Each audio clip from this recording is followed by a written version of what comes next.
ધકુબેન છે. અને અત્યારે આ જે ફાગણ મહિનો આવી ગયો છે ને ધૂળેટીનો તહેવાર છે, તો આ કેસુડા તમારી પાસે આવી ગયા છે, તો ક્યાંથી લઈ આવો છો? ઈ ગામડેથી આવે અમારે. શું ભાવ છે આ વખતે કેસુડાનો? અત્યારે કઈ ભાવ હોય નહીં, આ તો અત્યારે થોડો થોડો મળે તો વેચે. એટલે પબ્લિક કેટલા રૂપિયામાં તમારી પાસેથી ખરીદે છે? એ લઈ જાય 100 ગ્રામ, 50 નો 100 ગ્રામ, 30 નો 100 ગ્રામ એમ લઈ જાય. તમને ભાવ પોસાય છે? હા, પોહાય.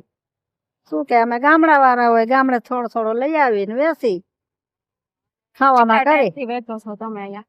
અમે અહીં ત્યાં 35 વર્ષનો. 35 વર્ષથી. 35 વર્ષથી કેસુડો પણ વેચો છો? હા. કેટલા ટાઈમ હોય છે આ સીઝન અત્યારે? અત્યારે આવશે ખાલી આ 15 દી 20 દી હોય.